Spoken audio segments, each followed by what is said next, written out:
Dear friends, আসসালামু আলাইকুম।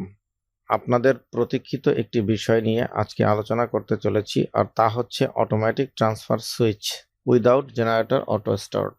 বন্ধুরা, যারা এখনো চ্যানেলের সাবস্ক্রাইব বাটনটি প্রেস করেননি তারা অবশ্যই সাবস্ক্রাইব বাটনটি প্রেস করে বেল বাটনটি অন করতে ভুলবেন না। আপনারা দেখছেন ট্রিপলি ক্যাম্পাস প্রেজেন্টস এবং সঙ্গে আছি আমি জাহিদ রহমান। আর কথা না বাড়িয়ে চলুন তাহলে শুরু করা যাক।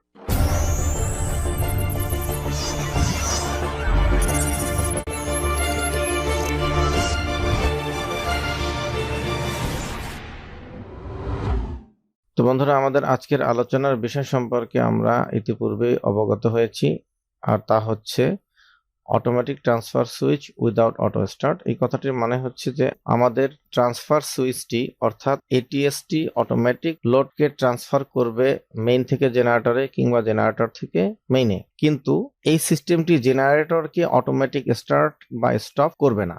আমি শুরুতেই জটিলতার দিকে যেতে চাচ্ছি না, তাই অটো স্টার্ট অপশনটি এই ডায়াগ্রামে রাখিনি। তো বন্ধুরা, শুরুতেই আমরা সার্কিটটির সঙ্গে একটু পরিচিত হই।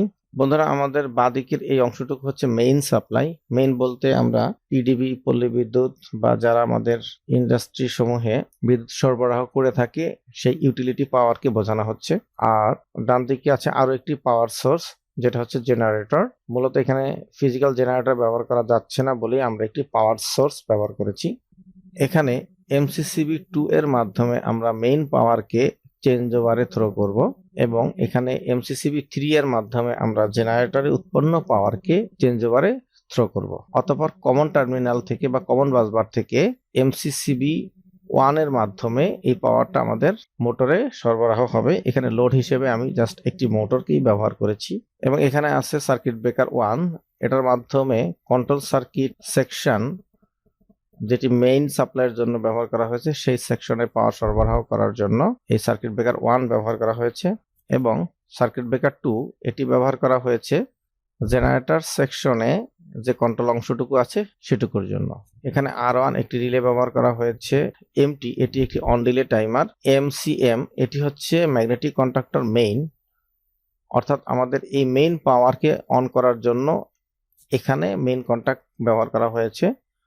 এই ম্যাগনেটিক কন্ট্যাক্টরটি যদি অন হয় তাহলে আমাদের এই মেইন কন্ট্যাক্টগুলো অন হবে, এবং আমাদের মেইন পাওয়ারটা এই ম্যাগনেটিক কন্ট্যাক্টর অন হওয়ার মাধ্যমে লোডে প্রবাহিত হবে। অতঃপর এই পাশে আছে জিটি, এটি একটি টাইমার। এটিও অন রিলে টাইমার, যেটি জেনারেটর সেকশনের জন্য ব্যবহার করা হয়েছে বলে জিটি দিয়ে এটাকে নামকরণ করা হয়েছে। এবং এখানে এমসি মানে ম্যাগনেটিক কন্ট্যাক্টর জি অর্থাৎ জেনারেটর, অর্থাৎ এখানে যে ম্যাগনেটিক কন্ট্যাক্টরটি ব্যবহার করা হয়েছে সেটিকে এমসিজি দ্বারা আইডেন্টিফাই করা হয়েছে, এবং তার মেইন কন্ট্যাক্ট সমূহ এখানে দেখানো হয়েছে, এবং এর সঙ্গে কিছু অক্সিলারি কন্ট্যাক্টও আছে। তো বন্ধুরা, এবার আমরা সার্কিট অ্যানালাইসিস করব। তার আগে আমি আরেকটি বিষয় একটু দেখাতে চাই, আর তা হলো বন্ধুরা, এই চিত্রটি একটু দেখুন। এই চিত্রটিতে যেভাবে এটিএসটিকে দেখানো হয়েছে এটি আসলে কোনো ইলেকট্রিক্যাল ড্রয়িং হতে পারে না। এটি কাউকে সমালোচনা করার জন্য নয়। এখান থেকে এটিএস এর ফাংশন কিভাবে হচ্ছে সেটি বোঝাটা খুবই কঠিন একটি কাজ, কিন্তু তার পরিবর্তে যদি আমরা এরকম স্কিম্যাটিক ডায়াগ্রাম ব্যবহার করি তাহলে এই এটিএস এর ফাংশনটি বোঝানো অনেক সহজ, এবং আপনারা সহজে বুঝবেন। এবং যদি একবার ফাংশন বুঝতে পারেন তাহলে যে কোনোভাবেই আপনি আপনার মতো করে ডিজাইন করতে পারবেন, বা এখানে যেভাবে ডিজাইনটি দেখানো হয়েছে এই ডিজাইনটিকেও আপনি চাইলে আপনার মতো করে মডিফাই করতে পারবেন, এখানে আরো বেটার ফ্যাসিলিটিস অ্যাড করতে পারবেন। টিপিক্যাল যে ফাংশনটুকু আমাদের না করলেই নয়, এখানে শুধুমাত্র সেটুকুই করা হয়েছে। তো আমরা এবার মেইন পাওয়ার থেকে আসি। যদি আমাদের মেইন পাওয়ার অ্যাভেলেবেল থাকে তাহলে এই সার্কিট ব্রেকারটা যদি আমরা অন করি বা ক্লোজ করি তাহলে পাওয়ারটা এই পর্যন্ত এসে, অর্থাৎ মেইন ম্যাগনেটিক কন্ট্যাক্টরের ইনপুট পর্যন্ত এসে স্টপ হবে, এবং এই ব্রেকার অন করা হলে এই ব্রেকারের মাধ্যমে পাওয়ারটা প্রথমে R1 রিলেতে আসবে, এবং R1 রিলের অপর প্রান্ত নিউট্রালের সাথে সংযুক্ত আছে, ফলে R1 রিলেটি অন হবে। এবং R1 রিলেটি যদি অন হয় তাহলে R1 রিলের একটি ওপেন কন্ট্যাক্ট, যেটি এখানে দেখানো হয়েছে, এই ওপেন কন্ট্যাক্টটি অন হবে। যদি ওপেন কন্ট্যাক্টটি অন হয় ফলে আমাদের এমটি অর্থাৎ অন রিলে টাইমারটি অন হবে, এবং সে তার টাইম কাউন্ট করতে শুরু করবে, এবং তার টাইম অতিক্রান্ত হয়ে গেলে সে তার স্টেট চেঞ্জ করবে। ফলে বন্ধুরা দেখতে পাচ্ছেন এখানে এমটি লেখা আছে এবং এখানেও এমটি লেখা আছে, ফলে এই টাইমারটি যখন অপারেট করবে টাইমারের এই ওপেন কন্ট্যাক্টটিও তখন অপারেট করবে, অর্থাৎ ওপেন স্টেজ থেকে সে ক্লোজ স্টেজে যাবে। ফলে আমার MC1 অন হবে এবং এখানে যে ইন্টারলকিংটা দেখানো হয়েছে MC-G অর্থাৎ ম্যাগনেটিক কন্ট্যাক্টর জেনারেটর, অর্থাৎ জেনারেটর ম্যাগনেটিক কন্ট্যাক্টরের একটি ক্লোজ কন্ট্যাক্ট এখানে দেখানো হয়েছে। যেহেতু initially generator magnetic contactor of অবস্থা থাকবে, ফলে এটিও ক্লোজ অবস্থা থাকবে। ফাইনালি যখন ডিলে টাইমারটি তার স্টেট চেঞ্জ করবে, ফলে পাওয়ারটি এই পথ দিয়ে এসে আমার মেইন ম্যাগনেটিক কন্ট্যাক্টরটিকে অন করবে, ফলে এই সেকশনটি ক্লোজ হবে এবং এই ম্যাগনেটিক কন্ট্যাক্টরের মেইন টার্মিনালের ইনকামিংয়ে যে পাওয়ারটি এসে এতক্ষণ ওয়েট করছিল, সেই পাওয়ারটি তার আউটপুটে প্রবাহিত হবে। ফলে এই সার্কিট ব্রেকারটি যদি অন করা থাকে, এই পাওয়ারটা আমার মোটরে প্রবাহিত হবে এবং মোটরটি চলতে থাকবে।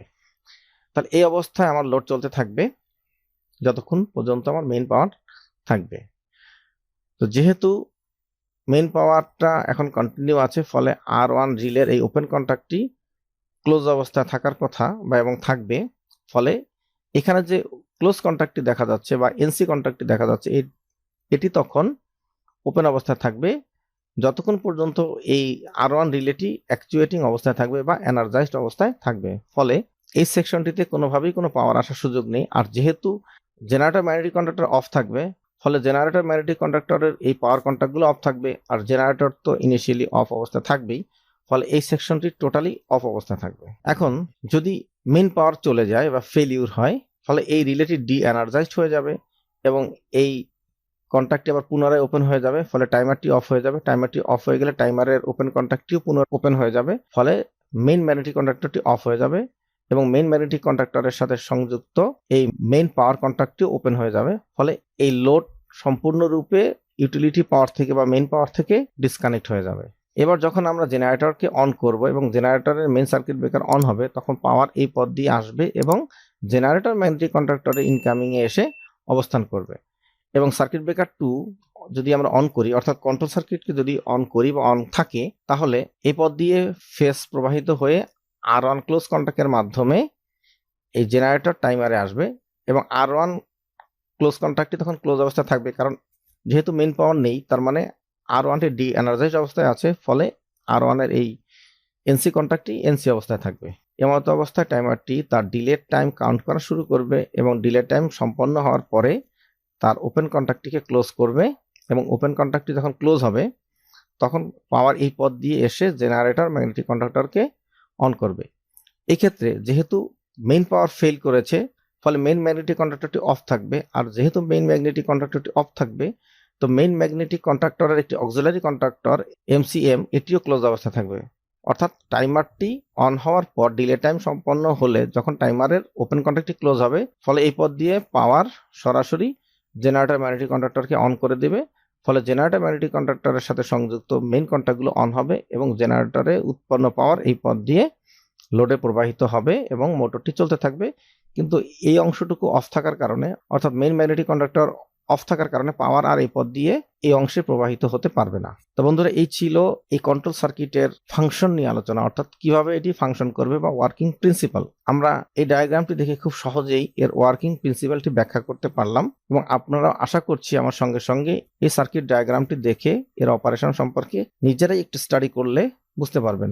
কিন্তু এই ধরনের যদি ড্রয়িং হয়, সেখান থেকে রিভার্স ইঞ্জিনিয়ারিং করে তার পাঠ উদ্ধার করা অনেকটাই কঠিন কাজ এবং সেটা নবীন ইঞ্জিনিয়ারদের পক্ষে আরো কঠিন। তাই আমরা এই জাতীয় ডায়াগ্রামকে ফলো করা থেকে বিরত থাকার চেষ্টা করব যদি আমরা কাজ ভালোভাবে বুঝতে চাই। আর যদি মুখস্থ করতে চাই, no problem, you can try this.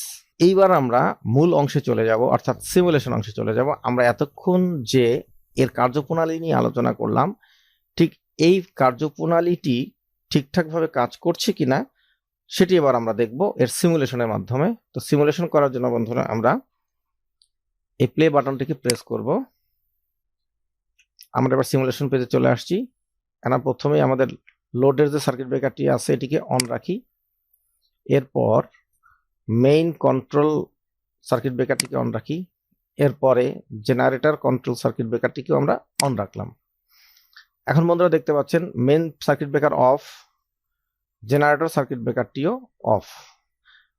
তা আমরা যদি এখন মেইন সার্কিট ব্রেকারটিকে অন করি, তাহলে মেইন পাওয়ার, অর্থাৎ এখানে যে পাওয়ার সোর্সটি আছে সেই পাওয়ার সোর্সের পাওয়ার এই MC1 পর্যন্ত এসে স্টে করবে। আমরা এটি করছি, বন্ধুরা দেখছেন পাওয়ার পর্যন্ত চলে আসছে এবং এই রিলেটি অ্যাকচুয়েট করার কারণে এই কন্ট্যাক্টটি ওপেন ছিল, ক্লোজ হয়ে গেছে এবং টাইমারটি তার টাইমিং কাউন্ট শুরু করেছে। সম্পন্ন হওয়ার পর এটি ক্লোজ হবে। এই ক্লোজ হলো, ফলে মেইন ম্যাগনেটিক কন্ট্যাক্টরটি অন হলো এবং মেইন ম্যাগনেটিক কন্ট্যাক্টর অন হওয়ার ফলে এর সঙ্গে সম্পৃক্ত মেইন পাওয়ার কন্ট্যাক্টটিও অন হয়েছে। ফলে আমাদের মেইন সোর্স পাওয়ারের পাওয়ারটা সরাসরি লোডে প্রবাহিত হয়েছে এবং মোটরটি ঘুরছে বা চলছে। দেখা যাচ্ছে এখানে মোটরের আরপিএম। তো যাই হোক, সিমুলেশনে রিয়েল লাইফের মতো সবকিছু পাওয়া যাবে না, তবে আমরা আমাদের ফাংশনটিকে খুব সুন্দরভাবেই এখানে টেস্ট করতে পারবো। এবার বন্ধুরা আমরা মেইন পাওয়ারকে অফ করে দিই, অর্থাৎ সার্কিট ব্রেকারটি অফ করে দিই, অর্থাৎ মেইন পাওয়ার এবার চলে গেল।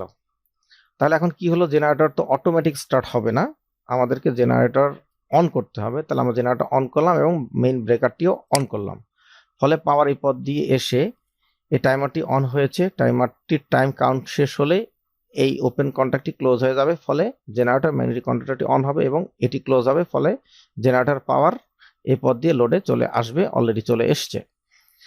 তাহলে এই অবস্থায় এখন আমাদের সিস্টেমটি অটোমেটিক্যালি চলতে থাকবে, অর্থাৎ আমাকে এখানে শুধুমাত্র ম্যানুয়ালি জেনারেটরটিকে অন করে দিতে হচ্ছে, কারণ আমি আগেই বলেছি এখানে জেনারেটর অটো স্টার্ট এবং স্টপ ফাংশনটি রাখা হয়নি। আমরা পরবর্তী ভিডিওতে সেটি নিয়ে আলোচনা করব, শুরুতেই জটিলতার দিকে যেতে চাচ্ছি না। তাহলে এখন জেনারেটর চালু করা আছে, এই অবস্থায় আমাদের মেইন পাওয়ার চলে আসলো। মেইন পাওয়ার চলে আসার সঙ্গে সঙ্গে এই রিলেটি অন হলো, অর্থাৎ রিলের ওপেন কন্ট্যাক্টটি ক্লোজ হলো এবং ক্লোজ কন্ট্যাক্টটি ওপেন হলো, ফলে জেনারেটর কন্ট্রোল সেকশনটি অফ হয়ে জেনারেটর ম্যাগনেটিক কন্ট্যাক্টরটি অফ হয়ে গিয়েছিল, অর্থাৎ লোড জেনারেটর সোর্স থেকে বিচ্ছিন্ন হয়েছিল এবং এখানে যে টাইমারটি দেখানো আছে, টাইমারের টাইম কাউন্ট করার পরে আমাদের লোডটি অটোমেটিক মেইন পাওয়ারের সঙ্গে কানেক্ট হয়ে গেছে, বন্ধুরা দেখতে পাচ্ছেন। তাহলে এখানে দেখা যাচ্ছে যে আমাদের চেঞ্জ ওভারটি অটোমেটিক কাজ করছে, যে কারণে এটাকে আমরা বলছি অটোমেটিক ট্রান্সফার সুইচ।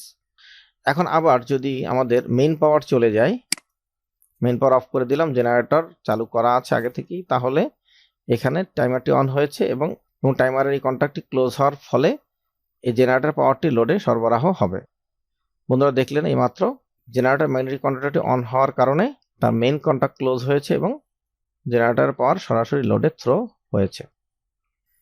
আমরা নেক্সট ভিডিওতে ATS উইথ অটো স্টার্ট, অর্থাৎ ATS এর সঙ্গে জেনারেটর অটো স্টার্ট ফাংশন সহ দেখানোর চেষ্টা করব।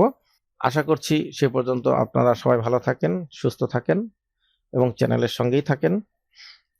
ডিয়ার ভিউয়ার্স, আপনাদের কাছে একটি ছোট্ট রিকোয়েস্ট, আর তা হচ্ছে চ্যানেলের ভিডিওগুলোকে বিভিন্ন প্ল্যাটফর্মে বেশি বেশি শেয়ার করবেন এবং এই শেয়ারিংয়ের মাধ্যমে অন্যদেরও ভিডিওগুলো দেখার সুযোগ হবে এবং এই বিষয়গুলো সম্পর্কে অবগত হতে পারবে।